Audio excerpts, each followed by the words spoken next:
Hi everyone, ఈ వీడియోలో నేనైతే కంప్లీట్ అండమాన్ ఐటనరీ అయితే చూపిస్తాను.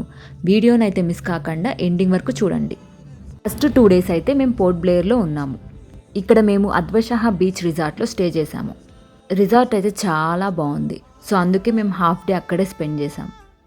ఇక్కడ రిసార్ట్ వాళ్ళని అడిగి మేము బైక్ రెంటల్ తీసుకున్నాం. సో డే అలా స్టార్ట్ అయింది. ఫస్ట్ అయితే మేము ఫ్లాగ్ పాయింట్కి వచ్చేసాం. ఇది 1943లో సుభాష్ చంద్రబోస్ గారు ఇనాగరేట్ చేశారు. తిరంగా పాయింట్ అని కూడా అంటారు.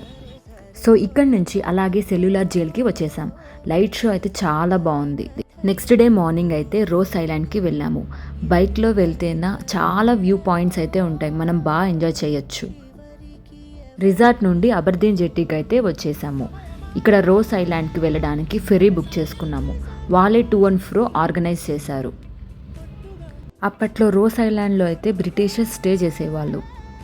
Rose island is famous for deers. ఇక్కడ చాలా డీర్స్ ఉన్నాయి, చాలా ఫ్రెండ్లీగా అయితే ఉన్నాయి. సో మేమైతే కాసేపు అలా డీర్స్తో స్పెండ్ చేసి ఓపెన్ కార్లో అయితే రోజ్ ఐలాండ్ మొత్తం కవర్ చేసేసాం. మీరైతే అండమాన్కి ప్లాన్ చేసుకుంటే రోజ్ ఐలాండ్ అయితే అస్సలు మిస్ కావద్దండి. ఇక్కడ రోజ్ ఐలాండ్లో లైట్ హౌస్ చూడడానికి వెళ్ళాం. ఫుల్ రెయిన్స్ ఉండడం వలన మమ్మల్ని అక్కడికి అలో చేయలేదు, బట్ వ్యూ అయితే చాలా బాగుంది. మా హస్బెండ్ అయితే అలా కాసేపు టైం స్పెండ్ చేశాడు. సో అలా రోజ్ ఐలాండ్ కవర్ చేసి బ్యాక్ టు రిసార్ట్కి వచ్చేసాం. రిసార్ట్ నుండి బైక్లో చిడియాతాపు బీచ్కి అయితే వెళ్ళాము. చిడియాతాపులో అయితే సన్సెట్ చాలా బాగుంటుంది. నెక్స్ట్ డే అయితే రిసార్ట్ చెక్అవుట్ చేసేసి హ్యావ్లాక్ ఐలాండ్కి గ్రీన్ ఓషన్ క్రూయిజ్లో వెళ్ళాం. ఈ క్రూయిజ్లో మనకైతే డీజే డ్యాన్స్ ఉంటుంది. టైం అయితే అస్సలు తెలియదు, ఫుల్ ఎంజాయ్ చేయొచ్చు. ఇక్కడ హ్యావ్లాక్లో రీచ్ అవుతానే రిసార్ట్ అయితే ఆఫ్టర్నూన్ 12 o'clock చెక్-ఇన్ ఉంది. సో ఆ లోపల టైం ఎందుకు వేస్ట్ చేయాలనేసి స్క్యూబా డైవింగ్కి అయితే వెళ్ళిపోయాం.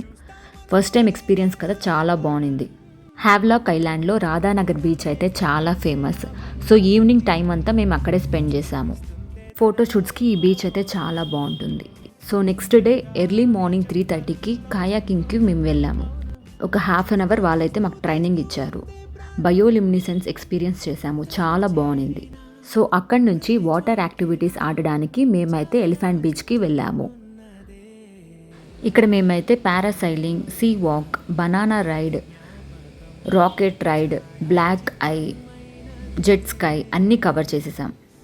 1 డే వాటర్ యాక్టివిటీస్కి మనం టైం స్పెండ్ చేస్తే ఆల్మోస్ట్ అన్నీ కవర్ చేసేయచ్చు. మేమైతే సిల్వర్ శాండ్ బీచ్ రిసార్ట్లో స్టే చేసాము.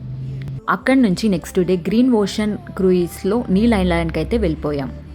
సో మేమైతే ఈ మ్యాట్ ఆన్లైన్లో ఆర్డర్ చేసుకొని అన్ని బీచెస్లో టైం అయితే స్పెండ్ చేశాము.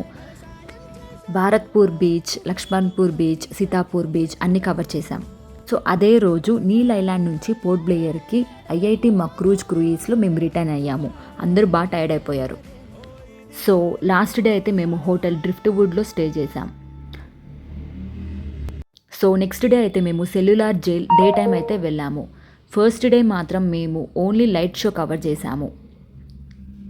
అప్పట్లో మన ఫ్రీడమ్ ఫైటర్స్ ఎలా ఉండేవాళ్ళో ఇక్కడ మనం సెల్యులార్ జైల్లో బాగా చూపించారు. సో ఇలా బ్యాక్ టు బెంగళూరు అయితే వచ్చేసాం.